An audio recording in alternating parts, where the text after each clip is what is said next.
నమో వెంకటేశాయ. అభిషేకము అంటే లౌకికమైనటువంటి అర్థం స్నానం. దివ్యమంగళమైనటువంటి రూపానికి అభిషేకం సమంత్రకంగా కొన్ని పదార్థములతో చేస్తే ఆ మూర్తి చల్లబడితే లోకం చల్లబడుతుంది. ఆయన దివ్యమైనటువంటి శరీరము నుండి జాలువారినటువంటి పదార్థం తీర్థమై అవతల వారిలో ధార్మికమైన కోరిక తీరకపోవడం వల్ల పుట్టినటువంటి వ్యగ్రత, ఆ దాని వలన కలిగి పుట్టినటువంటి కన్నీరు పోయి మనసు శాంతి పొందుతుంది. అందుకే అందరూ శాంతిగా ఉండాలి, సంతోషంగా ఉండాలి అంటే అభిషేక ప్రక్రియ చేస్తారు. ఈశ్వరుడికి ఉన్న పేర్లలో ఒక పేరు తజ్జలాన్, నీరు అని. నీటిలోకి తొందరగా ఆవాహన అవుతాడు ఈశ్వరుడు. ఏ ఈశ్వర శక్తిని మంత్రం చేత నీటిలోకి ప్రవేశపెట్టామో ఆ కలశ తీసుకెళ్ళి ఇంతమంది భక్తులు చేత్తో కలశ పట్టుకుని వెళ్ళి ఇస్తారు. ఆ కలశ ఈశ్వరుడికి అభిషేకం చేస్తారు. అయ్యప్ప స్వామి దేవాలయ ప్రాంగణంలో జరిగినటువంటి శ్రీ వెంకటేశ్వర వైభవోత్సవాలలో విశేషాల సమాహారంగా దీన్నంతటినీ కూడా అశేషమైనటువంటి ప్రేక్షకులకు అందించాలన్న సత్సంకల్పంతో ఈటీవీ వారు చేసినటువంటి ఈ ప్రయత్నాన్ని ఆదరించి మీ అందరూ కూడా భగవంతుని యొక్క పరిపూర్ణమైన అనుగ్రహమునకు పాత్రులగుదురుగాక. అతగు సత్యం పరం బ్రహ్మ పురుషం కృష్ణ పింగళం ఊర్ధ్వరేతం విరూపాక్షం విశ్వరూపాయ వై నమో నమః. నారాయణాయ విద్మహే వాసుదేవాయ ధీమహి తన్నో విష్ణు ప్రచోదయాత్. ఓం నమో వెంకటేశాయ. నారాయణ తే నమో నమో, నారాయణ తే నమో నమో, భవనారద సన్నుత నమో నమో, నారాయణ తే నమో నమో, భవనారద సన్నుత నమో నమో, నారాయణ తే నమో నమో.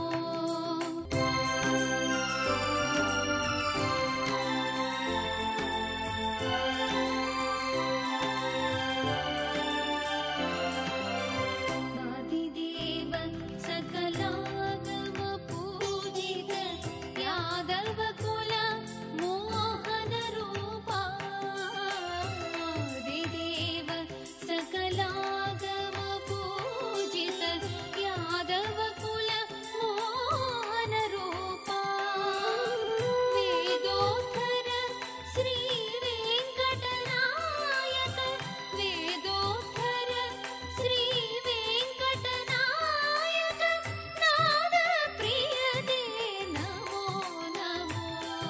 భోగి పండగ దాటితే వచ్చేటటువంటిది మకర సంక్రమణం. దక్షిణాయనం పూర్తయిపోయింది, ఉత్తరాయణం ప్రారంభమైంది. సూర్యుడు మకర రాశిలోకి ప్రవేశిస్తాడు. సూర్యుడు మకర రాశిలోకి ప్రవేశించాడు అంటే ఉత్తరాయణం ప్రారంభమైంది. ఉత్తరాయణం అంతా కూడా విశేషమైనటువంటి పుణ్యకార్యాలు చెయ్యడానికి యోగ్యమైనటువంటి కాలం. అది దేవతా సంబంధమై కావచ్చు, పితృదేవతా సంబంధమై కావచ్చు. ఇద్దరిలో ఎవరికి చెందినప్పటికీ కూడా అది చాలా భగవత్ సంబంధమైన ఆరాధనకి, పితృదేవతలకి కృతజ్ఞతలు ఆవిష్కరించడానికి యోగ్యమైన కాలం. అందుకే మకర సంక్రమణ సమయంలో పుణ్యస్నానాలు చేస్తారు. ప్రవహించేటటువంటి నదులు, వెంకటాచలంలో పుష్కరిణి, ఇటువంటి చోట్ల స్నానం చేసి పెద్దలను ఉద్దేశించి వారి పేరు చెప్పి వారు అక్షయలోకములను పొందాలి అని సంకల్పం చేసి దానాలు చేస్తూ ఉంటారు.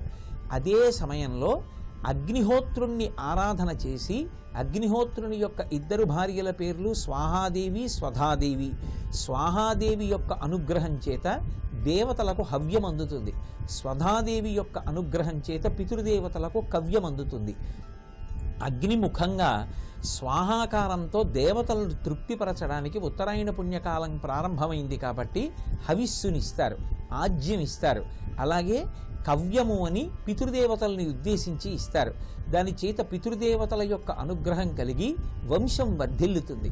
దేవతల యొక్క అనుగ్రహం కలిగి లోకమంతా సుఖశాంతులతో ఉండి ఏ సమయానికి వృష్టి పడాలో, వర్షం పడాలో ఆ సమయానికి వర్షం పడుతుంది.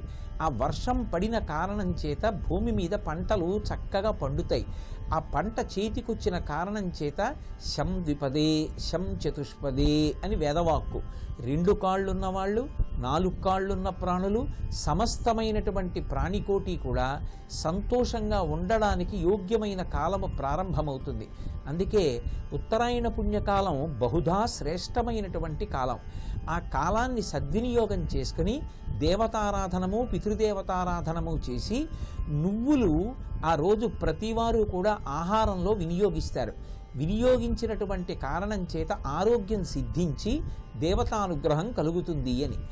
ఈశ్వరారాధన, పితృదేవతారాధన చేసి అన్ని విధాలుగాను కూడా వృద్ధిలోకి రావడానికి యోగ్యమైనటువంటి కాలం మకర సంక్రమణం. సహస్ర కిరణ సవితా సూర్య స్వాగతం సుస్వా. తల తీసి ఇత్తుమా ఎలవేలు పంచును తల వెంట్రుకలనిచ్చు ధన్యులొకట.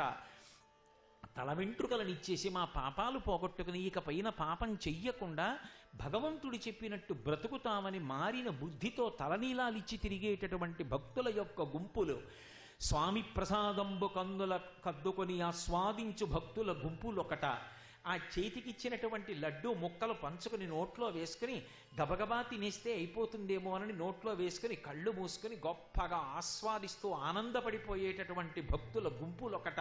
వెంకటాచలం వెళ్ళండి, చక్ర పొంగలి దొరికితే అబ్బా అదేదో పెద్ద పదోన్నతి కలిగినట్టు, ఈసారి కొండ మీదకి వెళ్ళినప్పుడు అనుకోకుండా చక్ర పొంగల్ దొరికిందండోయ్ అంటాడు. ఉచిత ప్రసాదం ఇచ్చేటట్టు చూడండి. తాను భార్య 2 పిల్లలు ఒక వరుసలో వెళ్ళరు. నువ్వు ఇటు వెళ్ళవే, పులిహార వస్తుంది, నువ్వు ఇటు వెళ్ళరా, చక్ర పొంగల్ ఇస్తారు, నేను అట్టెడతాను, కట్టు పొంగల్ వస్తుంది, నువ్వు అటు వెళ్ళవే, చిన్న లడ్డు ఇస్తారు, నలుగురం పూలబావి దగ్గర నించుని పంచుకు తిందా ఉంటారు.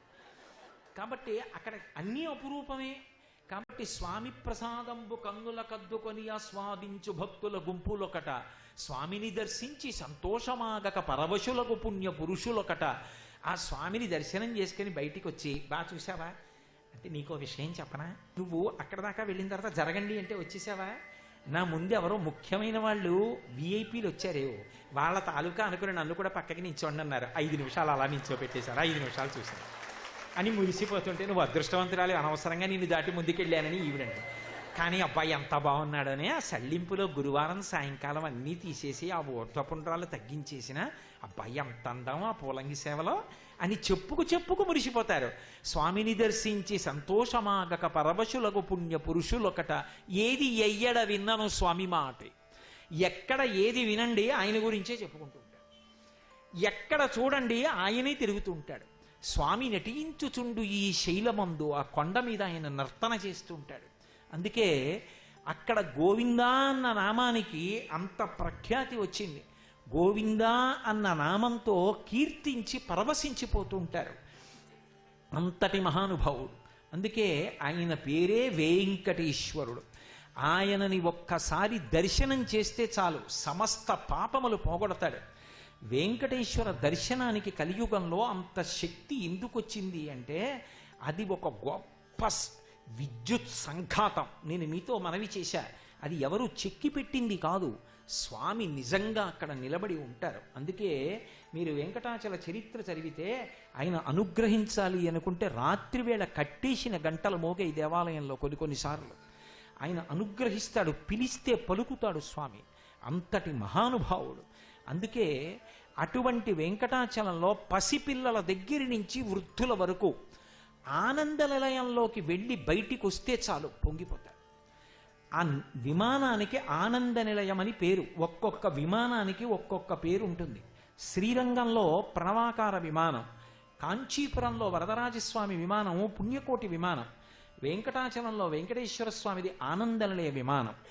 ఆనందము అన్న మాటకు అర్థం ఏమిటంటే, 3 కలిసిపోతే ఒక సరళ రేఖలోకి వస్తే 4వదిగా ఉద్భుతమైతే ఆనందం అవుతుంది. ఇప్పుడు మీ మాట అంత స్పష్టంగా లేదంటారేమో. నేను తాంబూలం వేసుకున్నాను అనుకోండి, ఆకుపచ్చటి తమలపాకులు, నల్లటి వక్కలు, తెల్లటి సున్నం కలిపి నవిలితే నోరు ఎర్రగా అయింది. ఎక్కడిది ఎరుపు? ఆ మూడు కలిస్తే ఎరుపు వచ్చింది. అలా ఆనందము మూడు ఒక సరళ రేఖలో పడితే లోపల ఉన్నది ఉద్భుతమవుతుంది. అది మన స్వరూపం. అది ఎంత అనుభవించినా ఇంకా చాలెద్దు అనిపించదు. ఎందుచేత అంటే మీరు చూడండి, మూడు సరళ రేఖలో పడడం అంటే వాచిక కాయిక మానసిక కైంకర్యములు ఏకముగా ఒకటిగా పడాలి. అంటే నేను మీకు ఒక ఉదాహరణ చెప్పాలంటే, ఒక్క ఉపచారం చాలు తరించిపోవడానికి. మనం చేసే పూజ చాలా భాగం తంతుగా నడుస్తుంది. తంతు అంటే యాంత్రికం. ముఖే ఆచమనీయం సమర్పయామి అంటాడు. యథార్థమునకు అందులో త్రికరణములు ఏకీకృతం కావు. ఎందుకంటే ఆచమనీయం సమర్పయామి అంటే ఎన్ని మాటలు ఇమ్మని దాని అర్థం. మీరు ఆచమనీయం తీసుకుంటే ఎన్ని మాటలు తీసుకుంటారు? 3 మాటలు తీసుకుంటారు. ఈశ్వరుడికి ఇస్తే ఎన్ని మాటలు ఇవ్వాలి? 3 మాటలు ఇవ్వాలి. మీరు ఆచమనీయం ఇద్దాము అని చెప్పి ఉద్ధరిణితో ఇలా నీళ్లు తీశారనుకోండి, ఓం కేశవాయ స్వాహ అను, లేకపోతే శుద్ధాచమనీయం సమర్పయామి అన్నారు అనేటప్పటికి ఆయన ఇలా చెయ్యి చాపాలా? ఆయన ఇలా చెయ్యి చాపాలి అంటే ఆయన చెయ్యి కదిపితే ఎలా ఉంటుందో చెప్పారు. దర్శనం చేసినటువంటి మహానుభావుడు అక్రూరుడు చెప్పాడు, కదలిన బాహు పద క్రమంబున రవముసు ఊపిడి నూపు రములవాణి అన్నాడు. ఆయన చెయ్యి కదిపితేట కణ కణ కణ కణ శబ్దాలు వస్తాయి. ఆయన వేసుకున్న కంకణముల యొక్క చప్పుడు, ఆ చప్పుడుతో ఆయన ఇలా చెయ్యి చాపుతాడు. ఆయన వేళ్లకి పెట్టుకున్న ఉంగరాలు, ఆ దివ్యమైన శ్రీహస్తం ఇలా పడితే మీరు ఉద్ధరిణితో ఎంత జాగ్రత్తగా నీళ్లు పొయ్యాలి. ఆయన చెయ్యి దగ్గరికి తీసుకుని కింద పెరివి మీద పెట్టి చప్పుడు చేయకుండా తాగుతున్నాడు అనుకోండి, అప్పుడు ఆ బాహు ఇలా ఎత్తుతుంటే ఆ చెయ్యి కదు లోకాల్ని రక్షించిన చెయ్యి, ఇందరికీ అభయం మొలిచ్చు చేయి, కందువకు మంచి బంగారు చేయి. ఆ చేయి ఇలా చూస్తుంటే ఇటువైపు ఉపరితలం కనపడుతుంటే మీరు ఆనంద పారవస్యంతో చూస్తుంటే ఆయన మళ్ళీ ఇలా చెయ్యి అంటే మీరు మళ్ళీ 2వ మాట వేస్తే మళ్ళీ ఆయన పుచ్చుకొని 3 మాటలు వేశాక ఇంగిల్ చెయ్యి అలా వదిలేస్తారా? 4వ మాట మంత్రం లేకుండా నీళ్లు పోస్తే ఆయన ఇలా అన్నాడు అనుకోండి, ఆ తడి చేతులు అలా వదిలేస్తారా? స్వామి రా మీ చెయ్యి తుడుస్తానని ఉత్తరీయం ఇలా పట్టుకుని మీ ఎడం చేత్తో ఆయన చెయ్యి పట్టుకుంటే మెత్తటి ఆయన చెయ్యి మీ చేతిలో పెట్టాడనుకోండి, ఆ అరిచెయ్యి మీరు ఇలా ఆయనది తుడిచారనుకోండి, ఆయన చెయ్యి వేళ్ళు ఉంగరాలు తుడుస్తున్నారనుకోండి, అలా అమ్మవారికి ఆచమనీయం ఇచ్చారనుకోండి, మీకు నిజంగా ఎంత ఆనందం లోపల నుంచి ఉద్భుతమైపోయి తర్వాత చెప్పవలసినటువంటి ఉపచారం గుర్తుకొస్తుందా? వెంటనే రాదు. కాసేపు మీరు అలా తన్మయావస్థలో ఉండిపోతారు. అలా ఉద్భుతమైతే ఆనందం అంటారు. వాచికం అంటే ఆచమనీయం సమర్పయామి నోటితో అనాలి, కాయికం ఉద్ధరిణితో నీళ్లు పొయ్యాలి, మానసికం ఆయన చెయ్యి కనపడాలి. తమలపాకు తీసి ఇలా అంటే ఎలా అయింది ఆచమనీయం? అది ఎలా పూజ అయింది అంటే తొంత అయింది అప్పుడు. అంటే అది నోటితో అంటున్నాడు, మిగిలిన 2 లేవు, అది ఈశ్వరుడు తీసుకోనని చెప్పాడు. పత్రం పుష్పం ఫలం తోయం యోమే భక్త్యా ప్రయచ్చతి. ఆ భక్తితో 3 ఏకీకృతమైతే పుచ్చుకుంటా. ఒక్క ఉపచారం చాలు తీసుకుంటా. ఎందుకు నాకు?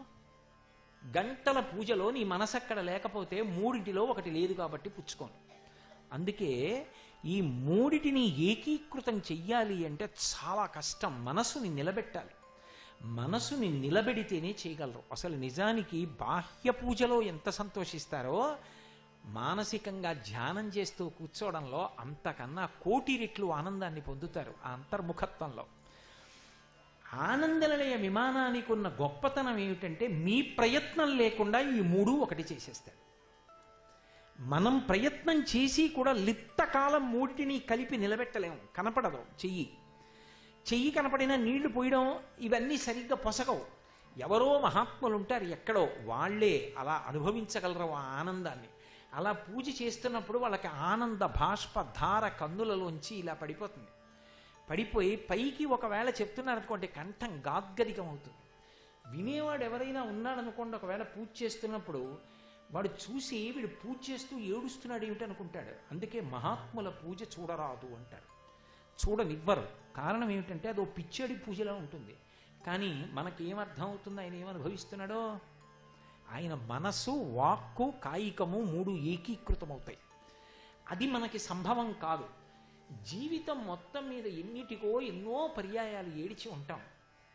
భగవత్ కథాశ్రవణంలో కానీ భగవంతుడికి ఉపచారం చేసేటప్పుడు కానీ ఆనంద తన్మయత్వంతో కన్నుల నీరు వచ్చిన రోజు ఏదైనా ఉంటే అది బ్రతికిన రోజు, అది జీవితం సార్థక్యం పొందిన రోజు. ఆ విమానానికి ఆనంద నిలయం అన్న పేరు ఎందుకు వచ్చిందంటే అక్కడికి వెడితే మీ ప్రయత్నం అక్కర్లేకుండా మూడు ఒకటైపోతాయి. అందుకే ఆ వెండి వాకిలిలోకి వెళ్ళి బంగారు వాకిలిలోకి ఎడుతున్నారనుకోండి, అప్పటి వరకు గోవిందా గోవిందా గోవిందా గోవిందా అంటాడు. అక్కడికి వెళ్ళేటప్పటికీ వాక్కులు ఆగిపోతాయి. ఎతో వాచో నివర్తంత్యే అప్రాప్య మనసా సహా. ఇక ఎవడూ మాట్లాడు, అలా ఉంటాడు. చూపుల శ్రీపతి రూపము నాపోవక త్రావి త్రావి హర్షోద్ధతయై వాపుచ్చి మందమధురాలాపంబుల పొగడ నదితి లక్ష్మీనాథున్ అంటారు. నోటితో జుర్రుకోవలసిన దాన్ని కళ్ళతో జుర్రుకుంటాడు. జుర్రుకోవడం నోరు చెయ్యాలి, కానీ కళ్ళతో జుర్రుకుంటాడు ఆ రూపాన్ని. అప్పుడు లోపల ఎక్కడో గొణుగుతుంది, గోవిందా గోవిందా గోవిందా అని. గొణుగుడే మనసు అక్కడ అలా నిలబడిపోయి తాగేస్తూ ఉంటుంది ఆయన రూపాన్ని. ఎక్కడో గొణుగుతూ ఉంటుంది ఆయన నామాన్ని. ఆయన్ని చూస్తూ చేతులు చూడండి ఇలా పెడతారు, అక్కడికి వెళ్ళి ఇలా అంటే హనుమద్వాహనంలో హనుమ పెడతారు ఇలా, మిగిలిన వాహనాలు పెట్టవు. హనుమద్వాహనంలో ఇలా పెడతాడంటే ఇలా ఎప్పుడు పెడతాం? ఇంతకన్నా నాకేం కావాలండి అంటే ఇలా పెడతాం.